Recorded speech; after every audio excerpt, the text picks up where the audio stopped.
Stevie Ferris here, looking at the 2024 Six Nations with Ladbrokes, having a look at the betting, having a look at some of the players to look out for. I picked one player from each team, and I'm going to start with Ireland, Irish rugby. And there's only one talking point at the minute, and that has to be the big man who looks like he's going to play in the second row in the first game against France on the Friday night, and that's Joe McCarthy, only 21 years of age.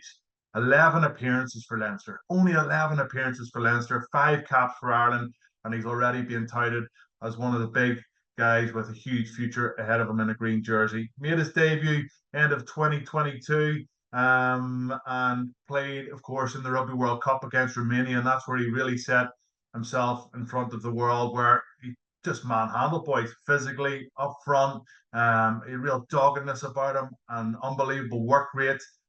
He's a monster with the ball in hand and without it, can knock people back in defence. So he has got huge potential. Sometimes he can get a little overeager, give away the odd penalty for offside.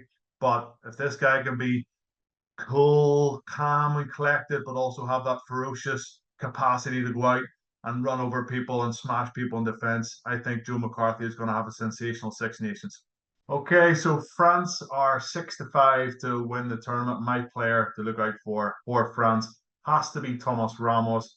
Playing 10 will probably be Jalabert because Ntamack is still out injured.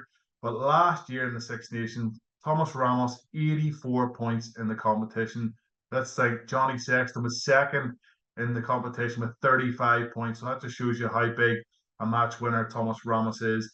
I watched him play in Belfast for Toulouse. He was playing out half, silky skills, so much time on the ball, can ping the corners, can run the ball back, positionally is extremely good. He's a quality rugby player, and in my opinion, Thomas Ramos is world class. Fortunately for me, I do have to pick one player from England, who is Freddy Stewart. He's a quality operator, a really good fullback, somebody who was instrumental in nearly getting England to a Rugby World Cup final. It was against South Africa in the semi-final. He had 10 carries in the game.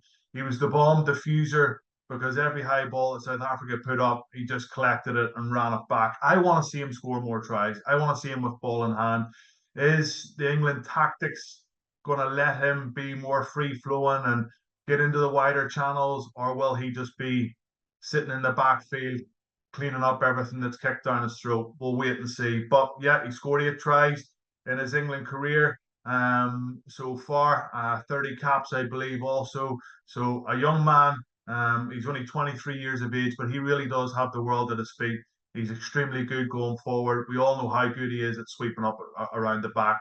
So if England are going to have a good championship, Freddie Stewart needs to step up to the plate once again. We all have hopes and expectations that Scotland are going to come good in the Six Nations. And when I say come good for 5 games on the bounce. We see them in and out, flip-flopping from good to bad. And, Finn Russell obviously has a huge part to play in that. But the person and the player that I'm selecting to have a huge Six Nations for Scotland is Blair Kinghorn.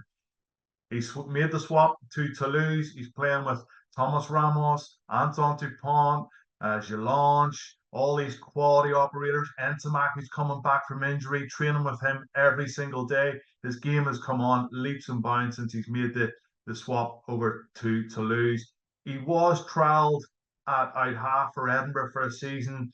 That didn't really work out. It sort of affected his confidence a little bit, but now that he's in the full back position, he really does have the full bag of tricks. He has the top end speed as well, so give him half a gap, he will absolutely take it. He links up well with Duhan van der Merwe on the wing for Scotland also. So yeah, he's a better player when he's confident. He's confident playing for Toulouse. He's scoring tries for fun. And if Scotland are going to have a successful tournament this year, I think Blair Kinghorn will add to that tremendously. It's going to be a huge Six Nations for Wales.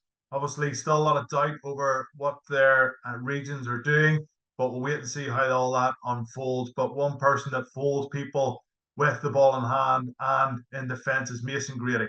21 years of age, so physically impressive, wing or centre. He's played a lot on the wing for Cardiff this season. No Lewis Reed-Zammit.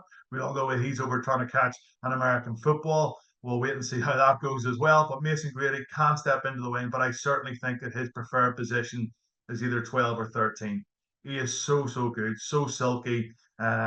He's enjoying his rugby. I read in an interview recently that when he's enjoying his rugby, that's when he plays his best. And I know it's easy to say that for all rugby players, but he certainly plays with a smile on his face. He's explosive in the tackle, 11 appearances in the URC in the 2023-2024 season, and he scored 5 tries. So that's a pretty good strike rate. So look out for Mason Grady for Wales in this year's Six Nations Championship.